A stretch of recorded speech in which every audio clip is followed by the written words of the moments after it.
MLA பல்லவி அவர்கள் மீதான ஒரு விமர்சனம் வைக்கப்பட்டது. குழந்தைய தாய் எடுத்துட்டு வர்றது வந்து ஒரு விமர்சன பொருளானால் அது தப்பு. இப்பதான் லீவ் கொடுத்து இப்பதான் குழந்தை வளர உட்காந்துக்கலாம் இல்லாம கை குழந்தை கூட்டு வராங்கன்னா நான் வரவேற்கணும். அப்படி ஒரு கேள்வி பொருளா இருந்துச்சுன்னா அது வந்து புத்தியில ஒரு சின்ன ஒரு பிறழ்ச்சியை காட்டும். GT Holidays presents Behind Notes Beyond the News with Rangaraj Pandey, powered by Kartipuram, Coimbator's 200-acre Dream Township Premium Plots, Arabian Garden Seafood Restaurant, Air Fiber Wi-Fi, Naturals, world's fastest growing salon chain, Dr. Srivarma Oil Tarum Ayurveda. போதைப் பொருள் பயன்படுத்தினாரா இல்லையாங்கிற முதல் கேள்விக்கு பதில் தெரிஞ்சாதான் அவர் அமைச்சராக தொடரலாமா இல்லையாங்க ரெண்டாவது கேள்விக்கு பதில் தர முடியும். அது வந்து வேற ஏதோ சாதாரண பவுடர் தான், மண்ணு தான், குப்பை தான், கோலப்பொடி தான், மைதா மாவு தான் அப்படின்னு ஏதோ ஒன்று சொல்லுங்க, எனக்கு ஒண்ணுமே பிரச்சனை இல்லை. அப்படி காவல்துறை சொல்லிச்சு, நீதிமன்றம் சொல்லிச்சு, இல்லாட்டி முதலமைச்சரே சொல்லிட்டாருன்னா அமைதியாக நம்ம அடுத்த வேலையை பார்க்க போயிடலாம். இப்போ பிரச்சனை வந்து என்னன்னா, அவர் வந்து கையில் கீழே ஒரு பவுடர் மாதிரி அந்த சீட்டுடைய ஹேண்டில் வச்சிருக்கிறாரு. அது என்ன அப்படிங்கிறதான் அவர் கையில் வந்து ஒரு செல்ஃபோனும் ஒரு கிரெடிட் கார்டு மட்டும்தான் இருக்குது. ஸோ வந்து அதில் வந்து எப்படி பவுடர் பண்ண முடியும் மருந்து அப்படின்னு தெரியல. மாவா மாறுறதுக்கு நீங்கள் அடின்னு அடித்து பயங்கரமான வேலை பண்ணணும். குழந்தைக்கு வந்து திடீர்னு இங்கே வந்து உடம்பு முடியாமல் இருக்க கையில் மருந்து வேறு எடுத்து வந்துருக்காங்க. ஆனால் அந்த யார் முகத்துலேயும் இந்த பதட்டமோ விஷயங்களோ எதுவுமே இல்லைன்னு பார்க்கணும். அப்போ இந்த புகார் வந்து கட்டாயமாக கவனிக்கப்பட வேண்டியது, விசாரிக்கப்பட வேண்டியது, பதில் தெரிய வேண்டியது. போதைப் பொருளை ஒழிப்பேன் அப்படின்னு முதலமைச்சர் சொல்லி பெண்களுடைய பாதுகாப்பும் சட்டம் ஒழுங்கும் போதைப் பொருள் தான் என்னுடைய ப்ரையாரிட்டி அப்படின்னு சொல்லிட்டு முதல்ல இவர் பயன்படுத்துகிற போதைப் பொருளான்னு பார்க்கணும் ஒன்று. ரெண்டாவது வந்து அது யார் கொடுத்தாங்கிற பார்க்கணும் ரெண்டு. அது 2 வருஷம் முன்னாடி முடிஞ்சு நடந்தாலும் 20 வருஷம் முன்னாடி இருந்தாலும் குற்றம். டிஎம்கேங்கிறது ஒரு காப்பி அல்லது கண்கட்ட பிறகு சூரிய நமஸ்காரம் அல்லது வந்து குதிரை ஓடிய பிறகு லாயத்தை போட்டுற கதை. அது வந்து டூ லேட் டூ. வணக்கம் சார். அண்ணா அறிவாலயத்தில் வந்து சோஃபா மாடல் அப்படிங்கிற ஒரு நாடகம் அரங்கேற்றப்பட்டு பல்லவி எம்எல்ஏ பல்லவி அவர்கள் மீதான ஒரு விமர்சனம் வைக்கப்பட்டது. பார்த்தீங்களா அந்த ஒரு காட்சியை? குழந்தைய எடுத்துகிட்டு வர மாதிரி, ஏன்னா வந்து அவங்க போகிற இடத்துக்குலாம் குழந்தை எடுத்துகிட்டு வராங்கன்றத அவங்க மார்க் மாதிரி பண்ணியிருந்தாங்க. பல்லவி குழந்தை எடுத்துகிட்டு வராங்க அப்படின்னு பார்க்கல. குழந்தைய தாய் எடுத்துகிட்டு வர்றது வந்து ஒரு விமர்சன பொருளானால் அது தப்பு. ஏன்னா நம்ம வந்து இன்றைக்கி பார்க்குறோம், பொது வழியில் தாய்மார்கள் பாலூற்றுவதற்கான இடத்த கொடுக்குறோம். நம்ம பாராளுமன்றங்களையும் சட்டமன்றங்களையும் உலக நாடுகள் முழுக்க, இந்தியா முழுக்க உள்ள உலக நாடு முழுக்க அந்த மாதிரி வந்து தாய்மார்கள் எம்எல்ஏவாக்கும் எம்பியாக வந்தாங்கன்னா அதை எல்லோரும் கொண்டாடி பார்க்குறாங்க. நம்ம வந்து அது வந்து அந்த மாதிரியான ஒரு எம்எல்ஏ வந்திருக்கிறாங்க, அவர் அவ்வளோ சிரமங்களுக்கு இடையிலும் குழந்தைகளை மெயின்டைன் பண்ணுறது கூட குழந்தைகளை பார்க்கணும்னு சொல்லி வராமல் இருக்கலாம் ஒன்றும் தப்பு கிடையாது. 6 மாதத்துக்கு ஒருக்க வந்தால் போதும், அதான் வந்து விதி. நீங்கள் 6 மாதம் தொடர்ச்சியாக வராமல் இருந்தால் மட்டும்தான் உங்களுக்கு எம்எல்ஏ பதவிக்கு நோட்டீஸ் அனுப்புவாங்க. ஆனால் நீங்கள் அப்படி இல்லாமல் பேசாமல் லீவ் கொடுத்து பேசாமல் வந்து குழந்தைகள் வளர உட்காந்துக்கலாம். இல்லாமல் கை குழந்தை கூட்டு வராங்கன்னா வரவேற்கணும். நம்ம பரீட்சை எழுத வர்றதை நம்ம பார்க்குறோம். நீட் எழுதுறாங்க, +2 எழுதுறாங்க, காலேஜ் எழுதுறாங்க. ஸோ அந்த மாதிரி வந்து தாய்மார்கள் வந்து கைக்குழந்தை வந்தாங்கன்னு அது வரவேற்கப்பட வேண்டிய விஷயமே தவிர விமர்சிக்கப்பட வேண்டிய விஷயம் இல்லை. அப்படி ஒரு கேள்வி பொருளாக இருந்துச்சுன்னா அது வந்து அது ஒரு புத்தியில் ஒரு சின்ன ஒரு பிறழ்ச்சியை காட்டுது. ஒரு 4-5 நாட்களாகவே இணையதளம் எடுத்துக்கிட்டாலும் சரி, செய்திகள் எடுத்துக்கிட்டாலும் சரி, அமைச்சர் சரத்குமார் அவர்களுடைய செய்தி தான் பரபரப்பாக பேசப்பட்டிருக்கு. இந்த ஒரு செய்தியை நீங்கள் எந்த ஒரு கோணத்தில் அணுகிறீங்க? இதில் வந்து ஒரு விளக்கம் மக்களுக்கு தேவைப்படுது அப்படின்னு பார்க்குறேன். இது வந்து பழைய வீடியோ, இது அவரே வெளியிட்ட வீடியோ, வேறு யாரும் எடுத்து மாஃப் பண்ணதுன்னு சொல்ல முடியாது. அவர் வந்து ப்ரைவேட் சர்க்கிளுக்காக அவருக்கு மட்டுமே வச்சுருந்தது, நண்பர்கள் மட்டுமே பார்க்கணும். அதில் யாரோ டவுன்லோட் பண்ணி அவங்க யாரோ சுத்த விட்டது தான் அப்படின்னு தெரியுது. ஸோ இதோடைய ஆத்தென்டிசிட்டி பற்றின யாருக்கும் டவுட் வராது. உங்களுக்கு நினைவில் இருக்கும், கடந்த திமுக ஆட்சியில் வந்து அப்பாவும் பிள்ளைங்க சேர்ந்து பல 1000 கோடி அடிச்சிட்டாங்க அப்படின்னு திரு பிடிஆர் பழனிவேல் தியாகராஜன் பேசிதான் ஒரு ஆடியோ வெளியான போது அது நான் இல்லை அப்படின்னு அவர் சொன்னார். இங்கே அந்த பிரச்சனை இல்லை, இது அவர் தான் அப்படிங்கிறதுல இந்த குழப்பம் இல்லை. இப்போ பிரச்சனை வந்து என்னென்னா, அவர் வந்து கையில் கீழே ஒரு பவுடர் மாதிரி அந்த சீட்டுடைய ஹேண்டில் வச்சிருக்கிறாரு. அது என்ன அப்படிங்கிறதான் கேள்வி. பிறகு அவருடைய நண்பர்கள் வந்து வெளியில் என்ன விளக்கம் சொல்கிறாங்க அப்படின்னா, அது வந்து குழந்தைக்கு உடம்பு முடியாமல் போயிடுச்சு, அந்த மருந்தை வந்து பவுட்ரு பண்ணுறதுக்காக பண்ணிகிட்டு இருந்தார் அப்படின்னு ஹெல்ப் பண்ணார் அப்படின்னு. அவர் கையில் வந்து ஒரு செல்ஃபோனும் ஒரு கிரெடிட் கார்டு மட்டும்தான் இருக்குது. ஸோ வந்து அதில் வந்து எப்படி பவுடர் பண்ண முடியும் மருந்து அப்படின்னு தெரியல. செல்ஃபோனை வச்சு மண்டையில் அடிக்கிற மாதிரி டமக்குன்னு அடிக்கலாம், அதில் வந்து ப்ராப்ளம் இல்லை. அது பண்ணால் கூட அந்த மருந்தை பண்ணியிருந்தா கூட அந்த இடத்துல வந்து தடம் பஞ்சிருக்கும். நீங்கள் பார்த்தீங்கன்னா நான் பண்ணியிருக்கேங்கிறனால சொல்கிறேன். நம்ம வந்து இந்த மாதிரி ஒரு டேப்லெட் இருக்குது, அந்த டேப்லெட் வந்து செல்ஃபோன் வச்சு டம்முன்னு அடிக்கிறாங்க அப்படின்னா அந்த இடத்துல வந்து முதல்ல அந்த இடத்துல ஒரு அழுத்தமாக பதிஞ்சு நிற்கும். அது வந்து ப்ரெஷர் அதில். அதுக்கப்புறம் அது வந்து செதறி ஒரு 5-6 பீஸாக தான் இருக்குமே தவிர மாவா மாறாது. மாவா மாறுறதுக்கு நீங்கள் அடின்னு அடித்து பயங்கரமான வேலை பண்ணணும். ப்ளஸ் குழந்தைக்கு உடம்பு முடியாமல் இருக்கும்போது ஒரு மருந்து ரெடி பண்ணுறாருன்னா அந்த முகத்தில் அங்கே இருக்கக்கூடிய எல்லாருக்கும் ஒரு பதட்டம் இருக்கணும், ஒரு சோகம் இருக்கணும். ஏன் அப்படின்னா ஒரு 2-3 மணி நேரத்தில் மொத்த மேட்சுமே முடிஞ்சிட போது குழந்தைக்கு வந்து திடீர்னு இங்கே வந்து உடம்பு முடியாமல் இருக்காரு, கையில் மருந்து வேறு எடுத்து வந்துருக்காங்க. ஸோ வந்து முடியலன்னு தெரிஞ்சால் திருப்பி வீட்டுக்கு போய் மருந்து சாப்பிட போகிறோமே அப்படிங்கிற கம்ஃபர்ட் ஜோனில் இருப்பாங்க. அப்போ அந்த நேரத்தில் வந்து கொடுக்கணும் ஒரு மருந்து அப்படின்னா வாந்தி எடுத்துருக்கலாம், தலை சுத்தல் வந்திருக்கலாம், குழந்தைக்கு தலைவலி வந்திருக்கலாம். ஸோ 11th hour எமர்ஜென்சி எதுனால வந்து அதான் அப்போ மருந்து அந்த நேரத்தில் ஏன்னா 8 மணிக்கு நீங்கள் அந்த வீடியோ எடுத்துச்சுன்னா 9 மணிக்கு வீட்டுக்கு போயிட போகிறீங்க. ஸோ வந்து நீங்கள் நாளை காலை 8 மணிக்கு தான் போகிறீங்கிற சமாச்சாரம் கிடையாது. ஆனால் அந்த யார் முகத்துலேயும் இந்த பதட்டமோ விஷயங்களோ எதுவுமே இல்லைங்கிற பார்க்குறோம். அப்போ அந்த பவுடர் வந்து ரொம்ப மாவு மாதிரியான ஒரு பவுடராக இருக்குது. அப்போ இந்த புகார் வந்து கட்டாயமாக கவனிக்கப்பட வேண்டியது, விசாரிக்கப்பட வேண்டியது, பதில் தெரிய வேண்டியது. திமுக இது அரசியலாக்குது, தமிழ்நாடு முழுக்க ஆர்ப்பாட்டம் பண்ணுது, அதெல்லாம் செகண்டரி, அதெல்லாம் பண்ண தான் வேணும், அதெல்லாம் தெரியணும். ஆனால் போதைப் பொருளை ஒழிப்பேன் அப்படின்னு முதலமைச்சர் சொல்லி பெண்களுடைய பாதுகாப்பும் சட்டம் ஒழுங்கும் போதைப் பொருள் தான் என்னுடைய ப்ரையாரிட்டி அப்படின்னு சொல்லிட்டு ஒரு அமைச்சர் மேலேயே இந்த மாதிரி ஒரு புகார் வரும்போது அதை வந்து கட்டாயமாக நடவடிக்கை எடுக்க வேண்டியது, அதற்கான விளக்கத்தை கொடுக்க வேண்டியது. முதல்ல வந்து இல்லைன்னு சொல்லிட்டு எனக்கு நமக்கு ஒன்றும் பிரச்சனை இல்லை. காவல்துறை விசாரணை பண்ணிட்டு காவல்துறை கமிஷனர்கிட்ட வந்து திரு அமல்ராஜ்கிட்ட வந்து திமுகவுடைய வழக்கறிஞர் அணியிலேருந்து ஒரு கம்ப்ளைண்டே பண்ணியிருக்கிறாங்க. ஸோ அதை நாங்கள் விசாரித்தோங்க, எந்த முகாந்திரமும் இல்லைங்க, சம்மந்தம் இல்லாத கேஸ், பொய் கேஸ் நீங்கள் கொடுத்தீங்கன்னு சொல்லி முடிச்சு போங்க. Very happy. அப்பாடா நல்ல வேலைப்பா அமைச்சர் மேலே அப்படி புகார் இல்லைன்னு சந்தோஷப்படலாம். ஆனால் அது என்னன்னே தெரியாமல் கிணத்துல போட்ட கல் மாதிரி இருக்கும் அப்படிங்கிறது சரியில்லை. அது ஒரு விளக்கம் தேவை, தெளிவு தேவை நான் நினைக்கிறேன். ஓகே, அந்த வீடியோ வந்து 2 வருஷத்துக்கு முன்னாடி எடுக்கப்பட்டது அப்படின்னாலும் நீங்கள் எப்படிங்க ஆட்சியில் வச்சிருப்பீங்க, அவருக்கு எப்படி இந்த ஒரு பதவி கொடுப்பீங்கன்ற ஒரு கேள்வி எழுப்புறாங்க மக்கள். போதைப்பொருள் பயன்படுத்தினார்னு உறுதியான பிறகு கேட்க வேண்டிய கேள்வி. அதனால தான் சொல்கிறேன், அது வந்து பயன்படுத்தினாரா இல்லையாங்கிற முதல் கேள்விக்கு பதில் தெரிஞ்சாதான் அவர் அமைச்சராக தொடரலாமா இல்லையாங்க 2வது கேள்விக்கு பதில் தேட முடியும். ஸோ நீங்கள் இந்த கேள்விக்கு பதில் தேடாமல் படக்கு நீங்கள் வந்து அவர் வந்து போதைப்பொருள் பயன்படுத்திட்டாங்கிற முன்முடிவுக்கு ஜம்ப் பண்ணுறது வந்து நியாயம் இல்லை. அப்போ வந்து அதனால தான் சொல்கிறேன், அரசுக்கு, தமிழக முதலமைச்சருக்கு எஸ்பெஷலி, காவல்துறையில் சென்னை போலீஸ் கமிஷனர் திரு அமல்ராஜுக்கு, இவங்க எல்லாருக்குமே ஒரு ரெஸ்பான்சிபிலிட்டி இருக்குது. என்ன நடந்தது என்ன அப்படின்னு எக்ஸ்பிளைன் பண்ண முடியாது. ஏன்னா இது வந்து ஃபேக் வீடியோ கிடையாது, ஏஐ ஜென்ரேட்டர் கிடையாது, யாரும் சர்க்குலேட் பண்ணது கிடையாது, அவங்கள்ட்ட வந்த ஒரிஜினல் வீடியோ. அப்போ நம்ம வந்து அதில் நடந்தது என்னங்கிறது தெரிஞ்சுக்க வேண்டிய கட்டாக இருக்குது. இல்லைன்னு நான் ஏற்கனவே சொன்ன மாதிரி இல்லைங்க, ரொம்ப ஜென்யூனாக விசாரிச்சிட்டோம். அது வந்து வேறு ஏதோ சாதாரண பவுடர் தான், மண் தான், குப்பை தான், கோலப்பொடி தான், மைதா மாவு தான் அப்படின்னு ஏதோ ஒன்று சொல்லுங்கள், எனக்கு ஒன்றுமே பிரச்சனை இல்லை. அப்படி காவல்துறை சொல்லிச்சு, நீதிமன்றம் சொல்லிச்சு, இல்லாட்டி முதலமைச்சரே சொல்லிட்டாருன்னா அமைதியாக நம்ம அடுத்த வேலையை பார்க்க போயிடலாம். அது வரைக்கும் இது வந்து பதில் தெரிய வேண்டிய கேள்வி தான். ஆனால் இப்போ வந்து 2 வருஷத்துக்கு முன்னாடி எடுத்தது வழக்கு பதிவு பண்ணாங்கன்னா எந்த ஆதாரங்களை கலெக்ட் பண்ணுவாங்க, எப்படி அது வந்து போதைப் பொருளோ இல்லைனா இல்லைன்றதை எப்படி சார் நிரூபணம் பண்ணுவாங்க? 5 வருஷம் முன்னாடி ஒரு மண்டவோடு வந்து வேளச்சேரி 3 ரோடு ஓரத்தில் கிடைக்குது அப்படின்னா அது என்னங்க செய்யுது அப்படிங்கிறது, அந்த மண்டவோடு யாருன்னு தெரியணும், அந்த மண்டவோட ஆணா பெண்ணான்னு தெரியணும், அவங்களுடைய வயது தெரியணும், அது வந்து இறந்ததா, இயல்பில் இறந்ததா, கொலை செய்யப்பட்டதான்னு தெரியணும். அது மாதிரி தெரியணும். தெரிய வேண்டியது கடமை மக்களுக்கு. ஏன்னா அது மண்டை ஓடு சும்மா இருக்க முடியாதுங்க. மண்டை ஓடு வந்து சுடுகாட்டில் இருக்கும், பார்த்துருக்கோம். அது இப்படிங்க வேளச்சேரி ரோட்டில் இருக்குது அப்படிங்கிற ஒரு கேள்வி வருது. அதை மாதிரி ஒருத்தர் வந்து ஒருத்தர் மது அருந்துறாரு, புகைப்பிடிக்கிறார். இந்தியாவில் மது அருந்தலும் புகைப்பிடிக்கிறதும் தடை செய்யப்பட்ட விஷயம் இல்லை. உங்களுடைய ப்ரைவேட்டாக நீங்கள் வச்சுருந்தீங்கன்னு ஒன்றும் பிரச்சனை இல்லை. அந்த மாதிரி இவர் வந்து சிகரெட்டில் ஏதாவது வச்சுருந்தாலும் நமக்கு தெரியாது, வேறு ஏதாவது பண்ணுறாரா நமக்கு தெரியாது. ஸோ அவருடைய ப்ரைவேட் விஷயமா இருந்தால் நம்ம தலையிடுறதுக்கு. ஆனால் தமிழ்நாட்டில், இந்தியாவில் போதைப் பொருள் பயன்படுத்தப்படுவது தடை செய்யப்பட்டு, அப்போ நீங்கள் அதை வார்ட் பேசிஸில் நீங்கள் பயன்படுத்துறீங்கிற கேள்வி வரும். அப்போ தான் இது பயன்படுத்தினாங்களா அப்படின்னு வரும். இப்போ நீங்கள் பார்த்தீங்கன்னா அதே அமைச்சர் வந்து கையில் வந்து ஒரு சரக்கு பாட்டில் வச்சுருக்காருன்னு வச்சுக்கோங்க. அப்போ அப்படி வச்சுருந்தாருன்னா அது வந்து தார்மீக ரீதியாக விமர்சிக்கக்கூடாது. என்னங்க நீங்கள் பார்த்தீங்கன்னா அந்த கேலரிலாம் இருக்குது பார்த்தீங்களா, அங்கெல்லாம் சிலர் வந்து மது இருந்ததை நான் கேள்விப்பட்டிருக்கிறேன். அந்த உள்ளே தனியாக இருக்கும் கேலரினா, இங்கே கீழே இல்லாத அலோவ் பண்ணவே மாட்டாங்க, மேலே வந்து தனித்தனி பாக்ஸாக வச்சுருப்பாங்க. அந்த மாதிரி அவர் ப்ரைவேட்டாக வச்சுருந்தாருன்னா அப்போ கூட அந்த வீடியோ வந்துச்சுன்னா என்னங்க ஒரு அமைச்சராக இருக்கக்கூடிய ஒரு அந்த கட்சியில் எம்எல்ஏவாக நிற்கிறாரு, அந்த கட்சியில் பெரிய ஆளுன்னு சொல்லி சொல்கிறாரு பாருங்க, வந்து பப்ளிக்கில் சரக்கு அடிக்கிறாருன்னு ஒரு விமர்சனம் தார்மீக ரீதியாக வருமே தவிர அது குற்றமாக பார்க்கப்படாது. ஸோ நீங்கள் ஒரு அமைச்சருக்கு புகைப்பிடிக்கிற பழக்கம் இருக்குது, அவர் பப்ளிக்கில் புகைப்பிடிக்க மாட்டார், ஆனால் கையில் சிகரெட்டு பார்த்தா என்னங்க அப்படி. எனக்கு தெரியும் ஒரு மூத்த இப்போ இல்லாத ஒரு அரசியல் தலைவர் செயின் ஸ்மோக்கர், அது இது வரைக்கும் யாருக்குமே தெரியாது. வெளியில் அவர் வந்து சிகரெட் பிடிக்கிற மாதிரி ஒரு ஃபோட்டோ கூட நீங்கள் பார்க்க முடியாது. நமக்கு தெரியும் அவர் வந்து ஒரு செயின் ஸ்மோக்கர்னு. ப்ரைவேட் விஷயங்களில் பூரா வந்து அவர் வந்து கையில் தம் வச்சுருப்பார். நாங்கள் உரையாடும் போதெல்லாம் பார்த்துருக்குறோம் நாங்கள் அவரை. ஆனால் ஒரு ஃபோட்டோ நீங்கள் பார்க்க முடியாது அவரோட. அப்படி தான் பொதுவெளியில் இருந்திருக்காங்க. அவங்களுக்கு ஒரு பழக்கம் இருந்தால் கூட அது வந்து வெளியில் எங்கேயும் தெரியாது, அப்படி தான் பார்த்துருக்காங்க, அப்படி தான் இருந்திருக்காங்க.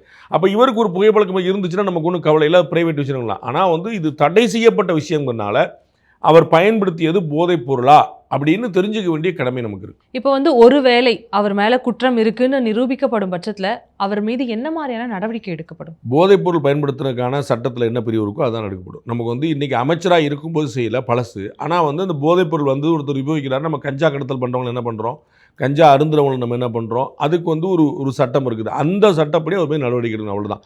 அவர் வந்து அது மாதக்கணக்கில் தான் இருக்கணும்னு வச்சுக்கோங்களேன். அது வந்து என்ன போதைப் பொருள் அடுத்த கட்டம், அது மெத்தப்பட்டமைன் மாதிரி இல்லாட்டி வேறு ஏதாவது இன்னும் வெளிநாடுகளில் கடத்தப்பட்ட இன்னும் காஸ்ட்லியானது, இந்த ஒரு பிளாஸ்டிக் மாதிரியான விஷயங்கள்லாம் சொல்கிறாங்க, இந்த மாதிரி நிறைய இருந்துச்சுன்னா அதுக்கேற்ற மாதிரி விஷயங்கள் தடை செய்யப்பட்டதுன்னா இங்கே கிடைக்காது, எங்கேருந்து கிடைச்சு, அப்புறம் சப்ளை செயினை பிடிக்கணும். இது மாதிரி நிறைய விஷயம். நீங்கள் இவர் போதைப் பொருள் வச்சுருக்கிறாருன்னு இவருக்கு ஏதுங்கிறது இருக்குல்ல, அவர் உற்பத்தி செய்ய மாட்டார்ல, அப்போ வேறு யாரோ கொடுத்துருக்காங்க. அப்போ யார் கொடுத்தா, நம்ம பார்த்தோம் கொஞ்ச நாள் முன்னாடி சினிமா நடிகர்கள், சில பிரபலமான நடிகர்கள்லாம் உட்பட அவங்க வந்து இந்த மாதிரி போதை பவுடர் பயன்படுத்துகிறாங்கன்னு சிக்கல் வந்துச்சு. ஏன் இப்படி நாங்கள் ப்ரைவேட் விஷயம் தானே, அவங்க தண்ணி அடித்தா ஏன் பிரச்சனை, பார்ட்டி பண்ணி நம்ம நிறையா பார்த்துருக்கோம். நடிகைகள் பணக்காரங்க கோடீஸ்வரங்க இவங்கெல்லாம் வந்து நம்ம பார்ட்டி பண்ணி பார்த்துருக்கோம். சரக்கு அடித்தாங்க, நைட் பூரா டான்ஸ் அடித்தாங்க, டிஸ்கோ போட்டிருந்தாங்க, அதெல்லாம் டிஜே போட்டிருந்தாங்க, அதெல்லாம் போட்டிருந்தோம். ஸோ அதெல்லாம் வந்து பண்ணிட்டு பண்ணாங்க. அப்போ நம்ம யாரும் குற்றம் சொல்லலையே, ஓஹோ அப்படின்னு பொறாமப்படுவோமே தவிர அவங்க வந்து குற்றம்னு சொன்னதில்லை. It's not a crime. Okay, ஒரு ஜெலஸை வேணால் நீங்கள் எக்ஸ்பிரஸ் பண்ணிக்கலாம். ஆனால் போதைப்பொருள் பயன்படுத்துவதுங்கிறது தடை செய்யப்பட்ட குற்றம். அப்போ அதற்கான தண்டனை அனுபவிக்கணும். அப்படி இருந்தால் பதவியிலிருந்து நீக்கப்பட்டது இந்த மாதிரி நடவடிக்கை, ஏன்னா அது 2 வருஷம் அது தார்மீகம். அது தார்மீகம். இந்த பக்கம் நீங்கள் பார்க்கணும், அவர் தண்டனைக்கு உள்ளானதை நீங்கள் வந்து ஒரு குற்றம் சாட்டப்பட்ட ஒருத்தர் பதவியில் இருக்கக்கூடாதுன்னு சட்டம் சொல்லலை. 24 மாதத்துக்கு மேலே ஒருத்தர் தண்டிக்கப்பட்டால் அவர் பதவி ஆட்டோமேட்டிக்காக காலியாயிரும்னு மக்கள் பிரதிநிதித்துவ சட்டம் சொல்லுது. அப்போ ஒருவேளை இவர் வந்து பயன்படுத்தினார்னு ஒரு எஃப்ஐஆர் போட்டு அவர் மேலே அதுக்குள்ளேயே கடன்னு பெரிய அமெரிக்கா ஆயிரும். நீங்கள் வந்து பழைய வீடியோ வெளியானதுக்கே திமுக தமிழ்நாடு முழுக்க மாணவரணி வச்சு ஆர்ப்பாட்டம் பண்ணிடுச்சு. ஒருவேளை அது வந்து காவல்துறை எஃப்ஐஆர் ஃபைல் பண்ணாலோ அது வந்து போதைப்பொருள் தான் அப்படின்னு தெரிய வந்தாலோ இன்னும் பெரிய அளவுக்கு ஆர்ப்பாட்டங்கள் வெடிக்கும். அப்போ வந்து ஆட்டோமேட்டிக்காக பதவி விலக வேண்டிய நிர்பந்தம் ஏற்படும். நம்ம வந்து அது பண்ணுவாங்களா இல்லையா, அவ்வளோ தூரம் போகுமா இல்லையான்னு தெரியல. பட் வந்து தார்மீகம் வந்து அவங்களுக்கு தெரியுது. மக்களுக்கு முன்னுதாரணமாக இருக்க வேண்டிய ஒருத்தர் இப்படி இருக்கிறாரே அப்படிங்கிற ஒரு கேள்வி கட்டாயமாக வரும். அது எல்லாமே எகெயின் அது போதைப் பொருளான்னு தெரிஞ்சால் தான். தாவேக்காவுடைய ஆதரவாளர்கள்ட்ட இந்த சம்மந்தமாக பேசுகிறப்போ அவங்க சொல்கிற கருத்து என்னன்னா, அது 2 வருஷத்துக்கு முன்னாடி எடுத்த வீடியோங்க, அப்போ அவர் மேலே தப்பு இருக்குது அப்படின்னா அந்த ஆட்சியில் சப்ளை பண்ணியிருக்காங்கல்ல, அரசு மீது நடவடிக்கை எடுக்கணும் அப்படின்னு சொல்கிறாங்க. இந்த இஷ்யூ வந்ததுக்கப்புறம் நிறைய பிரச்சனைகள் நடந்திருக்கு. நேற்றைய தினம் கூட ஆணவ படுகொலை நடந்திருக்கு. இந்த விஷயத்துக்கு எல்லாத்துக்குமே குரல் கொடுக்காத திமுக இந்த போதைப் பொருள் இவர் பயன்படுத்திட்டாரு, அவர் மேலே நடவடிக்கை எடுக்கணும்னு சொல்லி போராட்டம் பண்ணிட்டு இருக்காங்க. நம்ம வந்து நான் அதுக்கு தான் உங்களுக்கு உதாரணம் சொன்னேன். 5 வருஷம் முன்னாடி வேளச்சேரி முனையில் ஒருத்தர் கொலை செய்யப்பட்டிருக்காரு அப்படின்னா அதை கடந்த ஆட்சியில் நடந்ததுனாங்க. அப்போ நீங்கள் வந்து திமுக அரசு தாங்க சரியில்லைன்னு சொல்லிட்டு இந்த வருஷம் விட்டுற முடியுமா? 5 வருஷம் முன்னாடி நடந்த படுகொலை இருந்தாலும் பார்க்கணும்ல. நம்ம அதில் எந்த கொலைன்னு கிரைம் தான். அது எப்போ நடந்தாலும் நம்ம வந்து கண்டுபிடிக்க தான் போகணும். அதுபோல் 2 வருஷம் முன்னாடி நடந்தாலும் கட்டாயம் வச்சுக்கணும். அதுதான் சொன்னேன், நீங்கள் 2 வருஷம் முன்னாடி இந்த போதை பொருள்னு சாதிக் பாஷா கொடுத்துருப்பாரோ திமுக வந்து அப்படி நீங்கள் போய் பார்க்க வேண்டியதில்லை. இவரோட செயினை பிடிச்சி போய் எங்கே போயினாலும் பிடிக்க வேண்டியது. அதுதான் நம்ம சொன்னோம். முதல்ல இவர் பயன்படுத்தின போதைப் பொருளான்னு பார்க்கணும் ஒன்று. 2வது வந்து அது யார் கொடுத்தாங்கிற பார்க்கணும் 2. இப்படி செயினை பிடிச்சி போகணும். அது 2 வருஷம் முன்னாடி நடந்தாலும் 20 வருஷம் முன்னாடி இருந்தாலும் குற்றமே. Okay, not only the minister Sarathkumar, நிறைய அமைச்சர்கள் வந்து போகிற இடங்கள்லாம் ரீல்ஸ் போடுறாங்க, மருத்துவமனைகள்லையும் பள்ளி வளாகங்களையும் ரீல்ஸ் போடுறாங்கன்ற ஒரு குற்றச்சாட்டு தாவேக்கா அமைச்சர்கள் மீது மட்டுமே குறிவைத்து நடக்கப்படுகிறதா ஒரு விமர்சனம் இருக்குது சார். சட்டமன்ற உறுப்பினர்கள், அமைச்சர் பெருமக்கள், மக்கள் பிரதிநிதிகள் வந்து ஒரு ரீல்ஸ் எடுத்து யாரோ ஒரு மூலமாக கேமரா எடுத்து போட்டாங்கன்னு பெரிய குற்றம் இல்லை. முதலமைச்சருக்கு பின்னாடி 10 கேமரா இருக்குங்கிற பார்க்குறோம், பிரதமருக்கு பின்னாடி 15 கேமரா இருக்குங்கிற பார்க்குறோம். அப்போ அதை நீங்கள் வந்து பிரதமரே உங்களுக்கு நினைவு இருக்கும், ஒரு வெளிநாட்டு பிரதமர் மெலினியாவோட சேர்ந்து வந்து ஒரு செல்ஃபி எடுத்துக்கிட்டு பயங்கரமாக வந்து அது வந்து வைரலாக போச்சு. அது வந்து ஒரு தனியாக ஒரு பிஸ்கெட் பாக்கெட் வேறு வந்து மெலோடின்னு எழுதி மெலோனி அப்படின்னு போட்டு கொடுத்தாங்க. அந்த மாதிரி வந்து மோடி மெலனி அப்படிங்கிற சேர்த்து மெலோடின்னு கொடுத்தாங்க. அந்த மாதிரி வந்து ஒரு செல்ஃபி போடுறதோ, ஒரு ரீல்ஸ் போடுறதோ, ஒரு வீடியோ போடுறதோ, ஒரு கட்ஸ் எடுத்து தனியாக போடுறதோ அதெல்லாம் வந்து வழக்கம் தான், தப்பு கிடையாது. ஆனால் யார் செய்யணும் எங்கே செய்யணுங்கிறதுல ஒரு வழக்கு இருக்குது. அந்த இடத்துல வந்து மக்கள் பிரதிநிதிகள், மக்களால் தேர்ந்தெடுக்கப்பட்டவர்கள், எம்எல்ஏ, எம்பி, அமைச்சர் பெருமக்கள் இந்த மாதிரி ஆனவங்க போனாங்கன்னா வேறு விஷயம். அவங்க போகிறாங்களேன்னு சொல்லிட்டு நேற்று வரைக்கும் நம்ம கூட சுற்றி இருந்தவர் தான் இன்றைக்கி மந்திரி ஆகிட்டான்னு சொல்லி நானும் போட்டு சொல்லி கிளம்புறது தான் பெரிய பிரச்சனை. இப்போ பார்த்தீங்கன்னா சொட்டு மருந்து கொடுக்குறதுங்கிறது ஒன்று இருக்குது, போலியோ சொட்டு மருந்து. அதை நம்ம கொடுத்த போது சம்மந்தம் இல்லாமல் யாரோ ஒரு கட்சிக்காரர் வந்து போலீஸ் சொட்டு மருந்து கொடுக்குறேன்னு கிளம்புறாரு. அது அவர் கிளம்புறாரு, கொடுத்தாரு, அவங்கள்ட்ட இருந்து தான் கட்சிக்காரங்களுக்கு பண்ணுறதுனால அதிகாரிகளுக்கு என்ன செய்யணும்னு தெரியல, முழிக்கிறாங்க, நம்ம வந்து ஏதாவது சண்டை போட்டுருவாங்களோ அப்படின்னு பயம். அப்போ வந்து நாளைக்கு வேற ஒருத்தர் வரலாம், நான் ஒன்று கொடுக்குறேன்னு கிளம்பலாம். சென்னை மாநகராட்சி மேயர் வந்து ஒரு பியூட்டிஃபுல்லான ஒரு விஷயம் கொண்டு வந்தாங்க இப்போ மாநகராட்சியில். அதாவது பள்ளிக்கூடங்கள்லாம் கூட மாநகராட்சி பள்ளிகளில் எங்கேயாவது நாங்கள் வந்து அவர் பிறந்தநாள் இவர் பிறந்தநாள் ஏதாவது கொடுக்குறோன்னு சொல்லிட்டு கொடுக்குறதா தலைமை ஆசிரியர் உட்பட அத்தனை பேருக்கு நீங்கள் அனுமதி வாங்கணும் அப்படின்ட்டு. அது ரொம்ப சரியான விஷயம்ன்றேன். ஏன்னா நான் வந்து எங்கள் அப்பத்தாக்கு வந்து பிறந்தநாள்னு சொல்லிட்டு நான் கொண்டு போய் நான் கொடுத்து நான் கேக் கொடுக்குறேன். அந்த கேக் எங்கள் வீட்டில் வச்சு இந்த பழைய கேக்காக இருக்குது, அதில் 4 குழந்தைகளுக்கு வந்து வாந்தி பேதி வருது அப்படின்னா யார் பொறுப்பு? அப்போ யாரோ வந்தாங்க கொடுத்தாங்கன்னு அப்படி குழந்தைகள் வந்து இன்னும் போக்குவரத்து வழியில் பயன்படுத்த பொருட்கள் கிடையாது. அப்போ வந்து கட்டாயமாக அது வந்து தடை செய்யப்படணும். அமைச்சர் பெருமக்கள் இவங்க போகிறத நம்ம வந்து குற்றமாக பார்க்க முடியாது. ஏன்னா நல்ல விஷயங்கள் செய்கிறது மட்டும் இல்லை, நல்ல விஷயங்கள்லாம் செய்யப்படுதுங்கிற காட்ட வேண்டிய கடமையும் இருக்குது. அதனால் இப்போ வந்து சிஎம் வந்து ஒரு ஜீப் வந்து விடுறாரு, இல்லை ஒரு பஸ் விடுறாரு. பஸ்ஸில் ஏன் ட்ராவல் பண்ணிட்டு போகிறாரு? பஸ்ஸில் ட்ராவல் பண்ணும்போது டிராஃபிக் பச்சு, அதுதான் பெரிய ப்ராப்ளம். அங்கே டிராஃபிக்கில் 100 பேர் சண்டைக்கு வந்து எங்கள் டிராஃபிக்லாம் நிப்பாட்டினா சிஎம் வந்து பஸ் பக்கத்தில் உட்காந்து போகிறார். அதனால் அந்த ஏரியா ஃபுல்லாக டிராஃபிக்கை நிப்பாட்டாங்க, பப்ளிக் சண்டை போடுறாங்க, எங்கள் டிராஃபிக் எங்கே போகிறீங்க, சிஎம் பஸ்ஸில் போகிறாரு போட்டோம் அப்படின்னு. அப்போ பொதுமக்களுக்கு இடைஞ்சல் இல்லாமல் இருக்கணும். ஆனால் அது வீடியோ எடுத்து போடப்படுது. ஏன்? அப்போ தான் 18 பஸ்ஸு வந்து புதுசாக விடப்பட்டிருக்குங்கிறது தெரியும். அப்போ இந்த மாதிரியான சந்தர்ப்பங்களில் வீடியோ போடுறது பெரிய தப்பு சொல்ல முடியாது. ஆனால் அதற்காக போகிற வர்றவங்க கட்சிக்காரெல்லாம் போட்டாங்கன்னா அது கட்டாயம் குற்றம் தான், ட்ரெஸ் பாசிங் தான். நம்மளே பேசும்பொழுது வந்து திமுக ஒரு நல்ல எதிர்க்கட்சி அப்படின்னு சொல்லியிருக்கீங்க, அது எதிர்க்கட்சியாக அவருடைய செயல்பாடுகள் ரொம்ப வலுவாக இருக்கும்னு சொல்லியிருக்கீங்க. இந்த கடந்த 50 நாட்களில் ஒரு எதிர்க்கட்சியாக திமுகவுடைய செயல்பாடுகளை எப்படி பார்க்குறீங்க, இந்த போராட்டம் உள்பட? ஆமாம், திமுக ஒரு வலிமையான எதிர்க்கட்சி, ஒரு அக்ரெசிவான எதிர்க்கட்சி, அதில் வந்து ஒன்றும் குழப்பமே இல்லை. இப்போயும் அவங்க செயல்பட்டு இருக்கிறாங்க, இன்னும் பெருசாக செயல்படணும்னு நினைக்கிறேன். அவங்க அதிமுக, பாஜக எல்லா கட்சிகளுமே செயல்படணும்னு நினைக்கிறேன். நீங்கள் வந்து இந்த ஆட்சியை தொடர்றதா கவிழ்த்துறதா அப்படின்னு பார்க்குறத விட இந்த ஆட்சியை கண்காணிக்கிறதுன்னு கிளம்புனா அது மக்களுக்கு நல்லதாக இருக்கும். ஏன்னா யாருமே தப்பு செய்யறதுக்கான வாய்ப்பு உண்டு. இன்றைக்கி இருக்கக்கூடிய அமைச்சர் பெருமக்கள் பலர் வந்து மிடில் கிளாஸ் அல்லது பிலோ மிடில் கிளாஸுங்கிற மாதிரி இருந்தவங்க. அப்போ அவங்களுக்கு வந்து ஏதோ ஒரு இடத்துல வந்து ஒரு அபிலாஷைகள் யாராவது தூண்டலாம், யாராவது வந்து நான் அப்படி தரேன்னு சொல்லி சொல்லலாம், அதில் யாராவது சபலப்படலாம், தப்பு நடக்கலாம். ஸோ தப்பு நடக்காமல் கண்காணிக்க வேண்டியது ஒவ்வொரு சட்டமன்ற உறுப்பினர், மக்கள் பிரதிநிதி எல்லாருக்குமான கடமை. அதனால் வந்து கட்டாயமாக திமுக, அதிமுக, பாஜக எல்லா கட்சிகளுமே வந்து ஒரு விஜிலண்ட்டாக ஒரு வாட்ச்டாக்காக இருந்து பண்ணோம். திமுக வந்து இந்த அமைச்சர் சரத் மீதான அந்த போதைப் பொருளுக்கான புகாரை வந்து எடுத்துகிட்டு பண்ணாங்க. ஓகே ரைட், அது வந்து தமிழ்நாடு முழுக்க பண்ணாங்க. அது மாதிரியான விஷயங்கள், அது உண்மையாக பையன் தெரியாது வச்சுக்கோங்க. அது மாதிரியான விஷயங்கள் அவங்க வந்து இன்னும் விஜிலண்ட்டாக செயல்பட்டு அவங்க மட்டும் எல்லாருமே செயல்பட்டு தான் நாட்டுக்கு நல்லது. ஓகே, நம்ம வந்து லாஸ்ட் டைம் பேசின வரைக்கும் கூட அதிமுகவினுடைய நிலை எப்படி ஆகும் பேசிட்டே இருந்தோம்.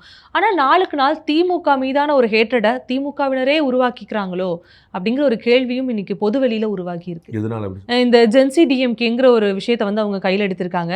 இது வந்து அவங்க வந்து ஜென்சி இளைஞர்களிடம் நேரடியாக போய் சென்று சேர்றதுக்கு ஒரு வழின்னு நினைச்சாலுமே இவங்க வந்து ஏன் இந்த மாதிரி பண்றாங்க? அவங்களுடைய டிஎம்கேன்னு போகிற தப்பு. ஜென்சி டிஎம்கேங்கிறது ஒரு காப்பி, அல்லது கண்கட்ட பிறகு சூரிய நமஸ்காரம், அல்லது வந்து குதிரை ஓடிய பிறகு லாயத்தை போட்டுற கதை. அது வந்து டூ லேட் டு, சரி அவங்க நினைக்கலாம் பெட்டர் லேட் தென் நெவர் அப்படின்னு நினச்சிருக்கலாம். நம்ம வந்து ஓகே, இளைஞர்கள் அடுத்த 45 வயசு கீழே திமுக, அதிமுக, பாஜக இதிலெல்லாம் வந்து வர்றது ரொம்ப கம்மியாயிடுச்சு. அது வந்து இளைஞர்கள் அதிகம் கொண்ட கட்சியாக அண்ணாமலை இருந்தபோது பாஜக இருந்துச்சு, அண்டு நாம் தமிழர் இருந்தது, அண்டு தாவேகா, இந்த 3 கட்சி தான் இளைஞர்கள் கொண்ட கட்சியாக இருந்துச்சு. மற்ற இடத்துல எல்லாமே ஆவரேஜ் வயசே 40 வயசுக்கு மேலே தான் எல்லாருமே இருக்கிறாங்க. அப்போ இளைஞர்களை ஏன் மிஸ் பண்ணுறோம் அப்படிங்கிறத உணராமல், இளைஞர்கள் இருக்கிறாங்க, அரசியல் இருக்கிறாங்க, வேற ஒரு கட்சியில் இருக்காங்க, ஏன் ஏடிஎம்கே டிஎம்கே நோக்கி வரமாட்டுறாங்கன்னு பார்க்கணும். இதே மாதிரியான ஒரு பெரிய பிரச்சனை தான் வந்து தேமுதிக லான்ச் பண்ணப்பட்ட போது இருந்துச்சு. எல்லா இளைஞர்களும் வந்து தேமுதிக பக்கம் போயிட்டாங்க. அப்போ தான் அவர் வந்து ஒரு 6, 9, 11% வந்து கூட்டிகிட்டே போச்சு அவருக்கு. அப்போ வந்து இந்த கட்சிகள் ஏன் இளைஞர்கள் வரமாட்டுறாங்கன்னு யோசிக்காமல் இது மாதிரி காப்பி அடிச்சுட்டு கருப்பு டிஷர்ட்டும் ஜீனும் போட்டு எல்லோரும் வாங்கப்பா 15 ரூபா குறைங்க கூலிங் கிளாஸ் போட்டு நம்மளாம் ஜின்ஜின்னு சொல்லி கூட எல்லாம் 40 வயசு எல்லாம் சராசரியா, நம்மளாம் 18 வயசு பையன் அவங்க வந்து தாவேக்கால உட்காந்து வேலை பார்த்துட்டு இருக்கான். இன்னும் சொல்ல போனால் 8 வயசு குழந்தை வேலை பார்த்துட்டு இருக்கு, கலப்பணி ஆட்டிட்டு இருக்கு, முன் கலப்ஸை வந்து வேலை பார்த்துட்டு இருக்காங்க. இங்கே வந்து 40 வயசு ஆள் வந்து டிஷர்ட்டும் ஜீனும் போட்டு வந்து நான் வந்து ஜென்சி அப்படின்னு சொல்லி அந்த காமெடியில் வந்து ஒரு காப்பி. ஆனால் ஒரு பெரிய குற்றமாக பார்க்க முடியாது. நீங்கள் வந்து இந்த மாதிரி ஒரு ஃபோட்டோ ஆப்ஷன் நீங்கள் பார்க்காம ஏன் இளைஞர்கள் நம்ம கட்சியை தேடி வருவதில்லைன்னு யோசிச்சாங்கன்னா அது நீண்ட நாளுக்கான பலன் கொடுக்கும். ஓகே, தொடர்ந்து அதிமுகவினுடைய கூடாரங்கள் எப்படி காலியாகப்பட்டதோ அதே போல் திமுகவினுடைய கூட்டணி அணிகள் அங்கேருந்து விலகி வரக்கூடிய காட்சியை பார்க்க முடியுது. எதற்காக இந்த ஒரு விலகல்னு தெரிஞ்சுக்கலாமா? காய்ச்ச மரம் தான் கல்லடிப்படும். எங்கே வந்து பலன்கள் கிடைக்குதோ அங்கே தான் எல்லாரும் போய் நிற்பாங்க. அவ்வளோதான். ஒரு காய்ந்த மரம் வந்து ஒரு வறண்ட மரத்தில் வந்து யாரும் இருக்க மாட்டாங்க. நிழல் தேடி போவர்கள் வந்து படர்ந்த அடர்ந்த மரத்தில் இருப்பாங்களே தவிர ஒரு ஒடிசலாக இருக்கிற மரத்தில் போக மாட்டாங்க. அவ்வளோதான். இன்றைக்கி தாவேக்காவிடம் ஆட்சி இருக்கிறது, அதிகாரம் இருக்கிறது. இந்த கட்சிகள்லாம் வந்து திமுகவோடும் அதிமுகவோடும் தனியாகவும் பல முறை பல விதமாக முயற்சி பண்ணி பார்த்து அவங்களுக்கு எங்கேயுமே பலன் கிடைக்கல. இவர் வந்து சிவப்பு கம்பளம் போட்டு வாங்க பாஸ் உங்களுக்கு நான் வந்து ஆட்சியில் பங்கு கொடுக்குறேன், அமைச்சர்கள் இடம் கொடுக்குறேன்னு சொல்லி சொல்லும்போது அது ரத்ன கம்பளம் விரிச்சதாக இருக்குது. எல்லாருமே வந்து அதிமுக எம்எல்ஏக்கெல்லாம் படக்குன்னு ராஜினாமா பண்ணுறாங்க, திமுகவுடைய கூட்டணி கட்சிகள்லாம் சடக்குன்னு போய் சேர்றாங்க. ஒரே கொண்டாட்டம் தான், ஜாலி தான், ஹாப்பி தான். எல்லோருக்கும் மக்கள் பிரதிகளுக்கு எல்லாத்துக்கும் அதிகார பரவலாக்கம். திருமாவளவன் சொல்வார் கடைக்கோடி மனிதனுக்குமான ஜனநாயகம் பாரு. ஸோ அவங்க கட்சியிலேருந்து ஒருத்தர் அமைச்சர் அதெல்லாம் சுலபமாக நடக்கக்கூடிய விஷயம் இல்லை. அது வந்து அப்படி சந்தர்ப்பங்கள் இருந்து கூட இதுக்கு முன்னாடி நடக்கலை. காங்கிரஸ் கட்சி வந்து கிட்டத்தட்ட 60 ஆண்டுகளுக்கு பிறகு வந்து அமைச்சர்களில் பங்கேற்கக்கூடிய 67 வீழ்த்தப்பட்ட ஒரு கட்சி. அதற்கு பிறகு இப்போ தான் வந்து அமைச்சரில் பங்கேற்கிறாங்க. ஐயுஎம்எல் வந்து திமுகவுடைய 6வது விரல் போல அறியப்பட்ட கட்சி. அது திமுக ஐயுஎம்எல் தனியாக நீங்கள் பார்க்க வேண்டியதில்லை. அவங்களுக்கு இன்றைக்கி ஒரு அமைச்சர் இருக்கிறாங்க. அப்படி வந்து இதுக்கெல்லாம் ஒரு காணாது கிடைத்த வாராது வந்த மாமணி தானே. மதிமுகவுடைய 2 எம்எல்ஏக்கள் ராஜினாமா பண்ணி நாங்கள் திரும்பி சேர்றேங்கிற மாதிரி கிளம்பியிருக்காங்க. ஸோ அதெல்லாம் வந்து மிக முக்கியமான அவர்களுடைய கட்சிகளுடைய கெரியரில் மிக முக்கியமான திருப்பங்கள் தான். அதனால் ஆட்டோமேட்டிக்காக போங்க. நமக்கு வந்து ஒரு இடத்துல சஃபகேட்டிங்காக இருக்குது, இன்னொரு இடத்துல ஒரு பியூட்டிஃபுல்லான மரம் ஏசி எல்லாம் போட்டு ஜம்முன்னு வச்சுருக்காங்க. அப்போ ஆட்டோமேட்டிக்காக அதை தேடி போகிறதான். Behind Woods Beyond the News with Rangaraj Pandey. Title sponsor GT Holidays, South India's #1 travel brand. Powered by Karthipuram 200-acre Dream Township in Coimbatore, ready to construct premium villa plots and commercial plots with world-class infrastructure. Arabian Garden Seafood Restaurant, ever fresh, ever delicious seafoods, இப்போது தமிழகம் எங்கும். Air Fiber Wi-Fi all in one plans. Wi-Fi, OTT, IPTV. Pay 6, get 6 month free. Naturals, world fastest growing saloon chain. Doctor Sreevarma wellness, அனைத்து நோய்களுக்குமான ஆயுர்வேத மருத்துவம் தமிழகம் எங்கும். GT Holidays presents Behind What's Beyond the News with Rangaraj Pandey. Powered by Kartipuram, Coimbatore 200-acre Dream Township Premium Plots. Arabian Garden Seafood Restaurant. Air Fiber Wi-Fi. Naturals, world's fastest growing salon chain. Dr. Srivarma Oil Tarum Ayurveda.